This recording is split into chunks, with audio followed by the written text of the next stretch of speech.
The Vietnam War was a very long, costly, and politically divisive conflict, especially within the United States domestically. Generally, what we're talking about here is the communist government of North Vietnam versus South Vietnam, which is ostensibly capitalist, and its main ally, the United States. Obviously, the Vietnam War is a part of the larger global conflict, the Cold War between the United States and the Soviet Union, without which it's extremely unlikely the United States would have become involved, and almost certainly unlikely that it would have become as involved as it did. More than 3 million people, including over 58,000 Americans, were killed during the Vietnam War. More than half of the dead were Vietnamese civilians. As I mentioned before, opposition to the war in the United States bitterly divided Americans. Even after President Richard Nixon signed the Paris Peace Accords and ordered the withdrawal of United States forces in 1973. Communist forces would end the war by seizing control of South Vietnam in 1975, and the country was unified as the Socialist Republic of Vietnam the following year. The following slides will walk you through the basics of what happened during the Vietnam War, especially with reference to how the war played out in the United States and impacted the United States. Vietnam was a nation in southeastern Asia. You can look it up on a map. It's on the eastern edge of what used to be called Indochina. This part of the world, like many parts of the world, had been under colonial domination, so domination by foreign European powers.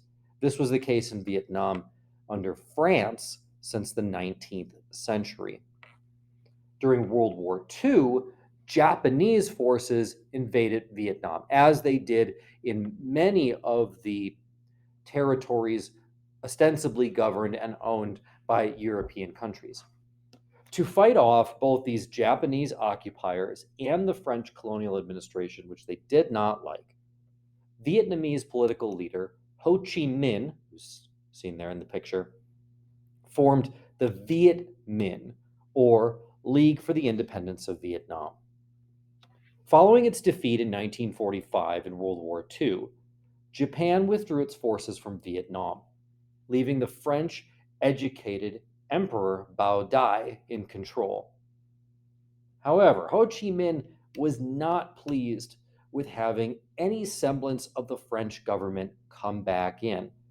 He saw the end of World War II as the opportunity to shake free of the French European yoke. And so, Ho Chi Minh's Viet Minh forces immediately rose up, taking control over the northern key city of Hanoi and declaring themselves the Democratic Republic of Vietnam, otherwise known as the DRV, with Ho as the president. France tried to regain control of the region. And so their backed Emperor Bao set up the state of Vietnam in July 1945 with a rival capital, this place, in this case called Saigon. So you have Hanoi in the north, Saigon in the south. Both sides wanted the same thing, a united Vietnam. But while Ho Chi Minh and his supporters wanted a nation modeled after other communist countries, the French and Bao and many others wanted a Vietnam that would have close economic and cultural ties to the West. And this is how this starts to fit in a little bit more with the overall Cold War picture. The Vietnam War and active United States participation in the Vietnam War doesn't really get going until 1954, though the conflict had been going on for some time at this point. After Ho Chi Minh's communist forces took power in the north, armed conflict between northern and southern Vietnamese armies continued until the northern Viet Minh decisive victory at the Battle of Dien Bien Phu in May of 1954. The French were crushed in this battle, and their loss signified the end of almost a century of French colonial rule in Indochina. The subsequent peace treaty, which was signed in July 1954 at Geneva, split Vietnam in half along what was called the 17th parallel, which is pictured there in the image.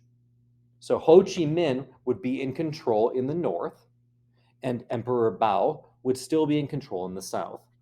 The treaty called for nationwide elections for reunification, which were scheduled to be held 2 years later in 1956.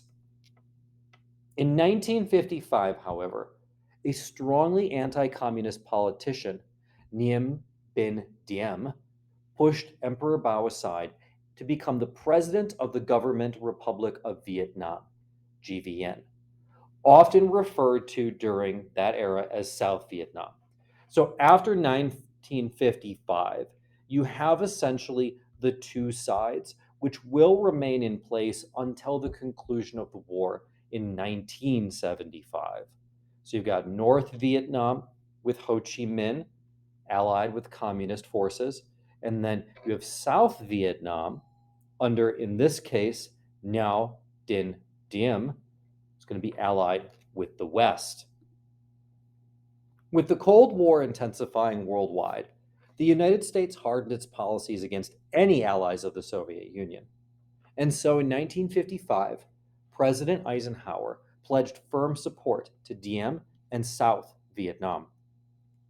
With training and equipment from the American military and the CIA, Diem's South Vietnamese forces cracked down on the Viet Minh sympathizers in the South, whom he called derisively the Viet Cong, or Vietnamese communists. This is actually another example of one of these terms that was never used by the group themselves. Viet Cong wasn't used by people who agreed with North Vietnamese stances but happened to live in South Vietnam. This is a derisive term used by other individuals as sort of a label. He ultimately decides to arrest about 100,000 people who are brutally tortured and executed in an effort to crack down on these Viet Cong.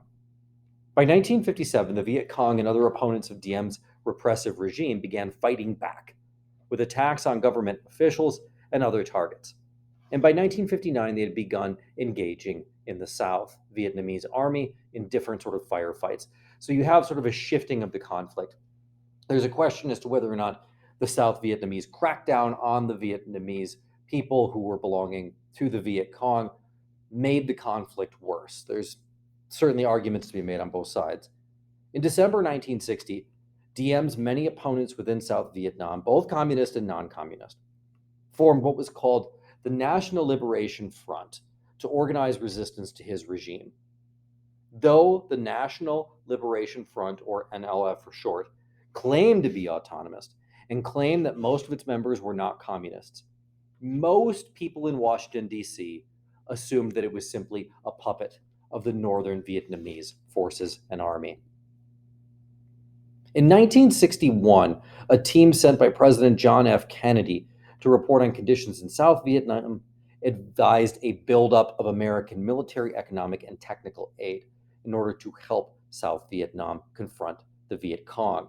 So this is under Kennedy when you really start to see an increase in American money and especially military resources. This is the buildup that begins. Why would they do this? This is when they're working on what's called the domino theory. The domino theory is going to be sort of the dominant way in which the United States views conflicts around the world throughout the latter half of the Cold War. This idea was that if one Southeast Asian country fell to communism, many other countries would follow. This caused Kennedy to increase U.S. aid, though he did stop short of committing to a large-scale military intervention.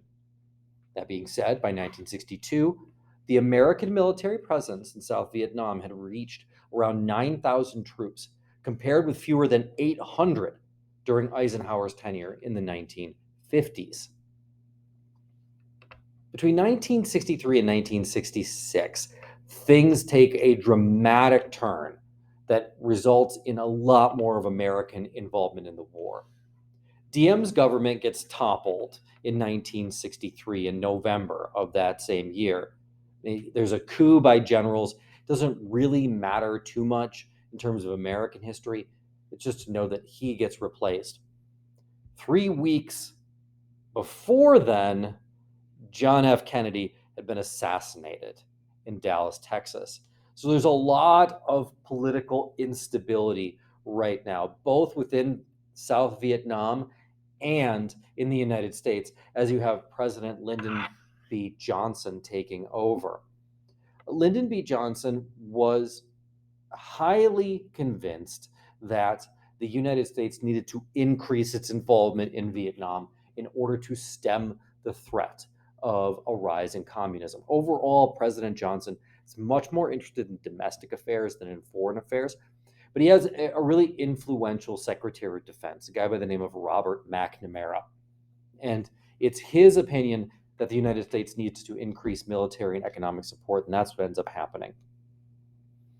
In August of 1964, Northern Vietnamese forces torpedoed and attacked two United States destroyers who were stationed in Vietnam in a place called the Gulf of Tonkin.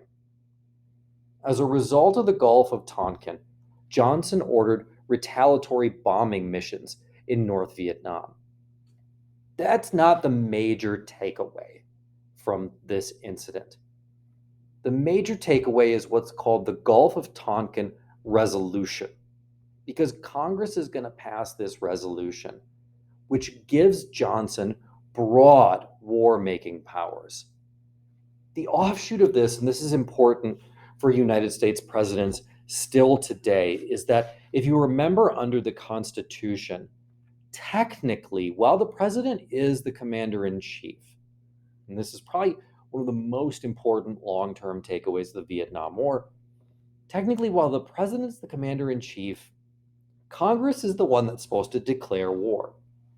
The Gulf of Tonkin Resolution kind of tweaks that separation of powers a little bit, and Congress, the legislative branch, hands the executive branch a whole bunch of new war-making powers for the first time. We'll see these powers trickle down all the way through. You can go all the way through President Obama in Afghanistan and some other locations in terms of how the United States chooses to operate on the world stage becomes much more driven by the executive branch. And that's because the legislative branch gave the executive branch significant new powers under the Gulf of Tonkin Resolution. After this time, U.S. planes began making regular bombing raids. This was codenamed Operation Rolling Thunder the following year. And the bombing was not limited to Vietnam. From 1964 to 1963, and this is part of Gulf of Tonkin Resolution, the United States secretly, I mean, it's a bomb, so I don't know how secret it can be, but it was secret, at least to the people in the United States, dropped over 2 million tons of bombs on neighboring, technically neutral Laos. Laos is a country that is directly next to Vietnam. If you notice, Vietnam is really long and skinny, and Laos and Cambodia run right next to it. This sort of CIA is this, you call it a little CIA secret war in Laos.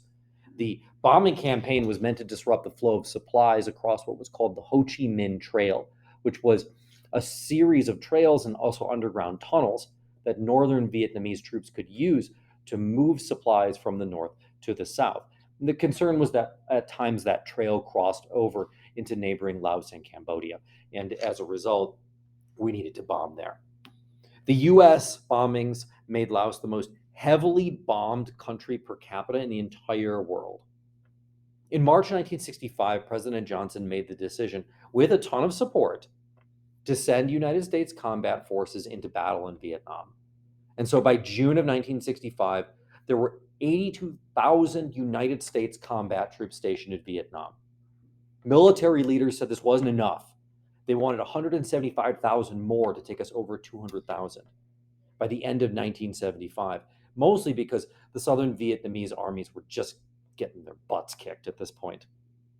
Despite the concerns of some advisors about this proposed escalation and about how the entire war was being run and about a growing anti-war movement, Johnson authorized the immediate dispatch of 100,000 troops at the end of July 1965 and another 100,000 the next year in 1966. So by the end of 1966, we go from having something like 8,000 troops in Vietnam to having almost 300,000 troops in Vietnam. Now, in contrast to the air attacks on North Vietnam, the United States Southern Vietnamese war effort in the South was fought mostly on the ground. This is where you see all those movies like Platoon. You can see parts of it in Forrest Gump. These is extremely difficult terrain to fight a war in. If you've never been in a jungle, you can walk about 5 minutes in one direction, turn around, and you're totally lost. You can only see in many places, I don't know, maybe 50 yards in any direction. So it's very, very difficult to fight there. The major commander in this case was a guy by the name of General William Westmoreland, and he worked in coordination with the government in Saigon in South Vietnam. Westmoreland's idea was a policy of attrition. Kill as many of the enemy troops as possible rather than to secure territory. So it didn't really matter where the battle was going to be fought. You didn't want to siege strategic locations like they did in World War II. It was just engage Northern Vietnamese forces anywhere and everywhere and kill as many of them as you can. But by 1966, large areas of South Vietnam had been designated fire-free zones from which all innocent civilians were supposed to have been evacuated and only enemy remained. Heavy bombing by B-52 bombers, those big bombers we used in World War II, made huge swaths, including these areas of South Vietnam, completely uninhabitable. And many people had no choice but to flee to Saigon and other cities. Even as the enemy body count continued to go up steadily, the Viet Cong and northern troops refused to stop fighting, encouraged by the fact that they could easily recoup lost territory and manpower with things that are delivered from the Ho Chi Minh Trail through Cambodia and Laos. Additionally, don't forget, we are supporting southern Vietnam, but northern Vietnam has allies too. Northern Vietnam is being supported both by China and by the Soviet Union. Now, back at home, by November 1967, the American troops in Vietnam was quickly approaching 500,000, and United States casualties had reached 15,000 killed and well over 110,000 wounded. As the war continued to go on, there was a brewing anti-war movement back home in the United States. The government really the people didn't really trust the government anymore. The huge turning point here was a decision to reinstate the draft. When the draft was reinstated and suddenly everybody had to potentially go back and fight in Vietnam, the war plummeted in its popularity. The later years of the war saw increased psychological and physical deterioration among American soldiers, both volunteers and draftees. After they got back, it was not uncommon at all for former soldiers to have PTSD, post-traumatic stress disorder. Not uncommon at all to see rampant alcohol and drug abuse. There were mutinies and attacks by soldiers against officers. Between 1966 and 1973, more than 500,000 U.S. military personnel deserted their post, and robust anti-war movement among Americans began spreading just about everywhere. Every night on the news, Americans would go home and be bombarded by horrific images of the war. In October 1967, 35,000 demonstrators staged a massive Vietnam War protest outside the Pentagon. Opponents of the war argued that civilians, not enemy combatants, were the primary victims, and that the United States wasn't supporting capitalism, that it was supporting a corrupt dictatorship in South Vietnam and had no business in being there. By the end of 1967, Hanoi's communist government was getting impatient as well and sought to strike a decisive blow. And so on January the 31st, 1968, 70,000 northern Vietnamese troops launched what was called the Tet Offensive, which was named for the Lunar New Year. This is a coordinated series of attacks on more than 100 cities and towns in South Vietnam. The United States and Southern Vietnamese forces were taken completely by surprise. That being said, they managed to strike back quickly, and the communists were unable to hold any of the targets for more than a day or two. Reports of the Tet Offensive, however, stunned people back home in the United States, especially after the news that followed it. And the news that followed it was General Westmoreland in southern Vietnam wanted another 200,000 troops on the ground by the end of 1967. which was tough for people to swallow because he had just provided assurances to the American public that the war was going well and that victory was imminent. With his approval ratings dropping in an election year, Johnson decided to call a halt to the bombing in much of North Vietnam, though bombings continued in the South, and promised to spend the rest of his term seeking peace rather than re-election. Johnson's new tack, laid out in a speech in 1968, met with a really positive response, both from Hanoi and from many people back at home. And peace talks opened up in Paris of that year. Unfortunately, what ends up happening is domestic affairs in the United States wind up rowing the boat at this point. Johnson decides he isn't going to run for re-election in 1968. There's a apocalyptically disastrous Democratic National Convention in Chicago of that year. And in 1968, Republican Richard Nixon won the presidency, and things take another turn.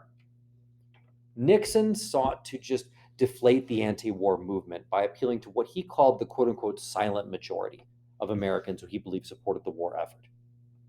In an attempt to limit the amount of American casualties, he pursued a new policy. He called it Vietnamization. Vietnamization was withdrawing United States troops, increasing aerial and arterial bombardment, and giving the South Vietnamese army the training and weapons needed to effectively control the ground war. In addition to this Vietnamization policy, Nixon continued the public peace talks in Paris, adding higher level secret talks which were conducted by his Secretary of State, a man by the name of Henry Kissinger, beginning in spring 1968. Unfortunately, the peace talks stalled when the northern Vietnamese contingent continued to insist on complete and unconditional United States withdrawal from Vietnam. The next few years continued to bring even more carnage. One of the worst incidents was a revelation that United States soldiers had mercilessly slaughtered more than 400 unarmed civilians in late March 1968, in the village of My Lai. After the My Lai massacre, the anti-war protests continued to build as the conflict wore on. In 1968 and 1969, there were literally hundreds of protests and marches gathering throughout the country. In November of 1969, there was a massive anti-war demonstration, the biggest actually in American history, that took place in the United States, capital of Washington, D.C. Over 250,000 Americans gathered peacefully, calling for the withdrawal of American troops from Vietnam. The anti-war movement was particularly strong on college campuses, and it also divided Americans bitterly. It was strong on college campuses because, of course, college-age males were the ones who were going to get drafted into the war in Vietnam. For some young people, the war began to represent a form of just unchecked authority that they resented. But for other Americans, opposing the war was considered unpatriotic and tantamount to treason. As the first United States troops were withdrawn, many people became actually increasingly frustrated and angry on both sides of the column. Those who wanted the United States to stay the course and continue the war, frustrated by our inability to do so. Those who thought that we weren't withdrawing troops quickly enough began just getting just as angry. Tens and thousands of soldiers received dishonorable discharges for desertion, and about 500,000 American men between 1965 and 1963 became what were called draft dodgers.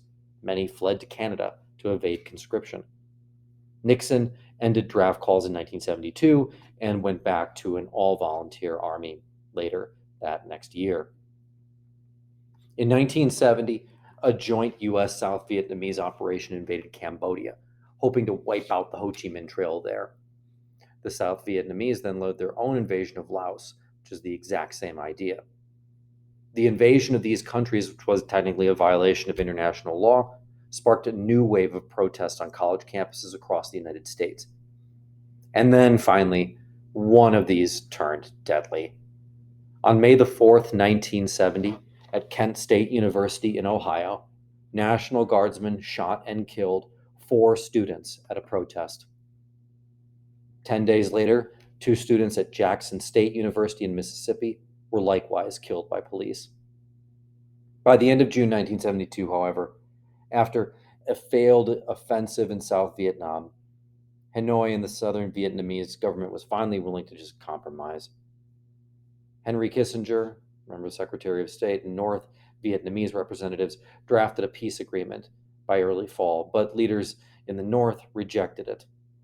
Nixon authorized a number of bombings against Hanoi. These are called the Christmas bombings, and the raids drew international condemnation. But at this point, it's pretty clear that the writing is on the wall, that the war simply has to come to an end one way or another. It's effectively a stalemate. There's no way that the Southern Vietnamese forces are going to be able to overwhelm, outlast the Northern Vietnamese forces. And on top of it, the war in the United States is quite literally tearing the country apart. In January 1973, the United States and North Vietnam concluded a final peace agreement, ending the open hostilities between the two nations. War between North and South Vietnam continued, however, until April 30th, 1975. They end then because Northern Vietnamese Communist forces finally capture Saigon, renaming it Ho Chi Minh City. Ho Chi Minh, by the way, had died in 1969. More than 2 decades of violent conflict had inflicted a devastating toll on Vietnam's population. After years of warfare, an estimated 2 million Vietnamese were killed, while another 3 million were wounded, and 12 million became refugees. Warfare had destroyed the country's infrastructure. The economy did recover, but very slowly. In 1976, Vietnam was unified as the Socialist Republic of Vietnam, though sporadic violence continued for the next 15 years, including some conflicts with neighboring China and Cambodia. Eventually, more of a free market policy would be put in place in 1986, which was actually before the fall of the Soviet Union. And the Vietnamese economy finally did start to improve then, boosted mostly by oil exports and an influx of foreign capital. Trade and diplomatic relations between Vietnam and the United States finally resumed in the 1990s. But in the United States, the effect of the Vietnam War was absolutely massive and continued long after the last troops returned from Vietnam in 1973. The nation spent more than $120 billion on the conflict in Vietnam from 1965 to 1973. This spending would lead to huge levels of inflation, which would be exacerbated by a worldwide oil crisis in 1973.